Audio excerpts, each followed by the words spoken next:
శ్రీగురుభ్యో నమః. సింధూరారుణవిగ్రహాం త్రినయనాం మాణిక్యమౌళిస్ఫురత్తారానాయకశేఖరాం స్మితముఖీమాపీనవక్షోరుహాం పాణిభ్యామళిపూర్ణరత్నచషకం రక్తోత్పలం బిభ్రతి సౌమ్యాం రత్నఘటస్థ రక్తచరణాం ధ్యాయేత్ పరామంబికాం. శ్రీమాత్రే నమః. ఆదిశంకరాచార్యులు రచించిన సౌందర్య లహరిలోని 9వ శ్లోకం. ఈ శ్లోకం కుండలిని యోగానికి, నాడీ శాస్త్రానికి సంబంధించిన అత్యంత అద్భుతమైన మరియు ముఖ్యమైన శ్లోకం. మహిమూలాధారే కమపి మణిపూరే హుతవహం స్థితం స్వాధిష్టానే హృది మరుతమాకాశముపరి మనోపి భ్రూమధ్యే సకలమపి భిత్వా కులపథం సహస్రారే పద్మే సహరహసి పత్యా విహరసే. మహీం మూలాధారే, భూతతత్వాన్ని, భూమిని మూలాధార చక్రములోను అంటే వెన్నెముక అడుగు భాగంలో, కమపి మణిపూరే, జలతత్వాన్ని అంటే నీటిని మణిపూర చక్రములోను నాభి వద్ద, స్థితం స్వాధిష్టానే హుతవహం, స్వాధిష్టాన చక్రంలో అగ్నితత్వాన్ని, మరుతం హృది, వాయుతత్వాన్ని హృదయంలోని అనాహత చక్రంలో, ఆకాశం ఉపరి, ఆకాశతత్వాన్ని విశుద్ధ చక్రంలోను అంటే కంఠంలో, మనః అపి భూమధ్యే, మనస్తత్వాన్ని అంటే మనస్సును కనుబొమ్మల మధ్య ఉన్న ఆజ్ఞాచక్రంలోను, సకలమపి కులపథం, ఈ మొత్తం కుల మార్గాన్ని అంటే సుషుమ్న నాడిలోని ఈ 6 చక్రాలను భిత్వా ఛేదించి దాటుకొని సహస్రారే పద్మే, 1000 రేకులు ఉన్న సహస్రార కమలములో తల పైభాగంలో పత్యా సహ రహసి విహరసే, నీ పతి అయిన పరమశివునితో కలిసి రహసి ఏకాంతంగా రహస్యంగా విహరిస్తున్నావు ఓ జగన్మాత. సౌందర్య లహరిలో నిక్షిప్తమైన అత్యున్నత యోగ శాస్త్ర రహస్యం ఈ శ్లోకంలో ఉంది. మానవ శరీరంలో వెన్నెముక ద్వారా ప్రవహించే ప్రాణశక్తికి మూలము కుండలిని శక్తి. ఇదే జగన్మాత. ఈ శక్తి సాధారణ మానవులలో వెన్నెముక చివరన ఉండే మూలాధార చక్రంలో నిద్రపోతున్న పాములాగా చుట్టుకొని ఉంటుంది. ఒక సాధకుడు యోగం ద్వారా ఈ కుండలిని శక్తిని మేల్కొలిపినప్పుడు అది ఒక్కొక్క చక్రాన్ని భూమి, అగ్ని, నీరు, వాయువు, ఆకాశం, మనస్సు అనే తత్వాలను దాటుకుంటూ పైకి ప్రయాణిస్తుంది. ఈ 6 చక్రాల మార్గాన్ని కులపథం అంటారు. ఇవన్నీ భౌతిక జగత్తుకు సంబంధించినవి. కుండలిని శక్తి వీటన్నింటినీ దాటుకొని శిరస్సులో ఉండే సహస్రార చక్రం చేరుకుంటుంది. అక్కడ ఉన్న పరమశివుడితో అంటే చైతన్యంతో శక్తి ఐక్యం అవుతుంది. దేవీ దేవుల ఈ అద్వైత కలయికనే మోక్షము లేదా బ్రహ్మానందము అంటారు. భౌతికమైన శరీరంలో ఇరుక్కున్న జీవుడు ఆ భౌతిక తత్వాలను జయించి పరమాత్మలో విలీనం కావటమే యోగము అని ఆదిశంకరాచార్యులు ఈ శ్లోకంలో స్పష్టం చేశారు. ఇంకొంచెం విడమర్చి చెప్పుకుందాం. సృష్టిలో ఊర్ధ్వ జీవిగా ఉండేదే మానవుడు ఒక్కడే. ఈ ఊర్ధ్వ జీవులకు సంబంధించింది కుండలిని యోగము, అంటే మానవులకు సంబంధించింది మాత్రమే ఈ కుండలిని యోగము. మిగిలిన జీవులకు ఈ కుండలిని యోగం అనేది ఉండదు. మన శరీరంలో 3 నాడులు ఉంటాయి.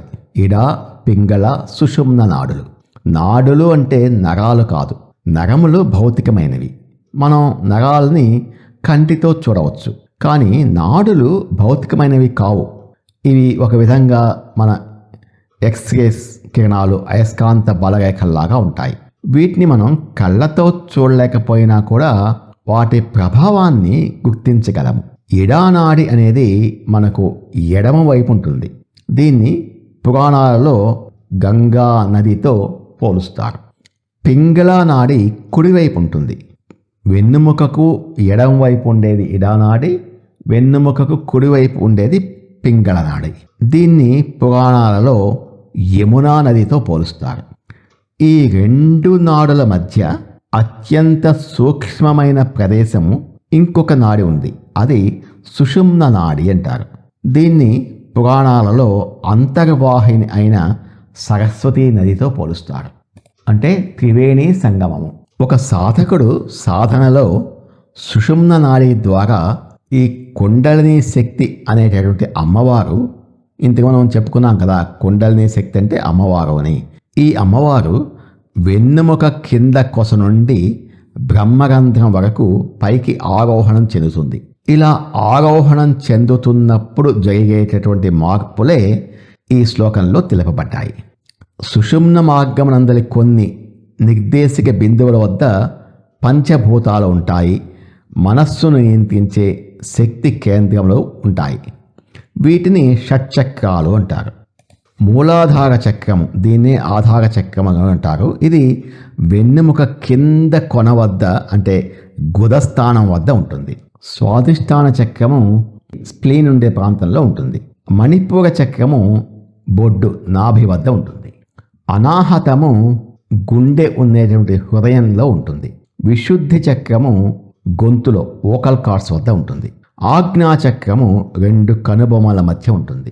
మూలాధారము భూమితత్వము, స్వాధిష్టానము అగ్నితత్వము, మణిపూరకము జలతత్వము, అనాహతము వాయుతత్వము, విశుద్ధి ఆకాశతత్వము, ఆజ్ఞాచక్రము మనస్సు. ఇప్పుడు చెప్పిన ఈ 6 చక్రాలు కాకుండా మన శిరస్సు లోపల పైభాగంలో బ్రహ్మరంధ్రం ఉండే ప్రాంతంలో 7వ చక్రం ఉంటుంది. దాన్ని సహస్రారము అంటారు. ఈ కుండలిని యోగ సాధన మార్గంలో థర్మామీటర్లో ఎలా అయితే పాదరసము ఎలా అయితే వెళ్తుంటుందో ఆ విధంగా సాధకుడి యొక్క తేజోమయ జీవశక్తి సుషుమ్న మార్గం ద్వారా పైకెక్కుతుంది.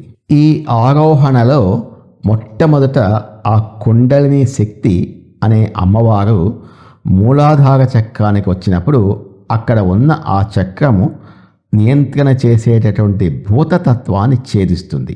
తర్వాత స్వాధిష్టానం వద్ద అగ్నితత్వాన్ని, మణిపూరము వద్ద జలతత్వాన్ని, అనాహతం వద్ద వాయుతత్వాన్ని, విశుద్ధి వద్ద ఆకాశతత్వాన్ని, ఆజ్ఞాచక్రం వద్ద మనస్తత్వాన్ని ఛేదించి చివరికి పైన మేడ మీద గది లోపల ఉన్నటువంటి బ్రహ్మరంధ్రం వద్ద గల సహస్రార పద్మంలో పూర్తిగా నిండిపోయి ఒంటరిగా ఉన్న శివుణ్ణి చేరి ఐక్యమవుతుంది. దీన్ని శివశక్తుల సమాగమము లేదా పిండాండ ప్రళయము, మోక్షానంద స్థితి అంటారు. ఈ స్థితిలో సాధకుడు మనస్సుకు దేహానికి ఈ రెండింటికి అతీతంగా ఉంటాడు. బంధం తొలగి జీవన్ముక్తుడు అవుతాడు. సూర్యకిరణ స్పర్శ వల్ల ఎలా అయితే పద్మాలు వికసింప చేసుకుంటాయో ఆ విధంగా కుండలిని శక్తి స్పృశించినప్పుడు ఈ చక్రాలు ఉత్తేజితం అవుతాయి. ఈ చక్రాలను పద్మములు అని కూడా అంటారు. శివశక్తులను పురుషుడు, ప్రకృతి అని కూడా అంటారు. సహస్రారము అనే గదిలో ఏమాత్రం ఖాళీ లేకుండా శివుడు పూర్తిగా నిండి ఉన్నప్పుడు అమ్మవారు అనే కుండలిని శక్తి షట్చక్ర ఛేదము చేసుకుంటూ చిట్ట చివరకు వెన్నెముక పైన ఉన్న సహస్రార కమలంలో ఉన్న శివునితో ఒంటరిగా రహస్యముగా కలిసి విహరించును అని ఇక్కడ చెప్పబడింది కదా. మరి శివుడు గది నిండా ఉన్నప్పుడు ఆ గదిలో ఖాళీ లేదు కదా. మరి అమ్మవారు ఆ గదిలోకి ఎలా వెళ్ళింది, ఎలా ప్రవేశించగలిగింది అనే విషయం అర్థం అవడానికి ఒక ఉదాహరణ చూద్దాం. శివుడు చీకటి వంటివాడు, అమ్మవారు వెలుగు అనుకుంటే గది నిండా చీకటి నిండి ఉన్నప్పుడు గదిలో బల్బును వెలిగించేటట్లుగా స్విచ్ వేసినప్పుడు గదిలో ఇంతకుముందు ఉన్న చీకటి అంతా మాయమై వెలుగు వచ్చిందా, లేక గదిలో ఉన్న చీకటి కొత్తగా వచ్చిన వెలుగు రెండు కలిసే ఉన్నాయా? అలా ఉంటే గదిలో ఎంత మేరకు చీకటి ఉంది, ఎంత మేరకు వెలుగు ఉంది, లేకపోతే గదిలో ఉన్న చీకటే వెలుగ్గా మారిందా, లేకపోతే అసలు చీకటియే వెలుగా, వెలుగే చీకటియా? ఈ ప్రశ్నలకు సమాధానం ఎవ్వరూ చెప్పలేరు. ఈ వెలుగు చీకటి అనే భార్యాభర్తలు ఒకళ్ళకొకళ్ళు కౌగలించుకొనుటలో బాగా నైపుణ్యం ఉన్నవారు. దీన్నే అర్ధనారీశ్వర తత్వము అంటారు. అంటే అసలు వెలుగు వేరు చీకటి వేరు అని అనుకోవడమే మన యొక్క అజ్ఞానము. ఎప్పుడూ ఈ చీకటి వెలుగులు కలిసే ఉంటాయి.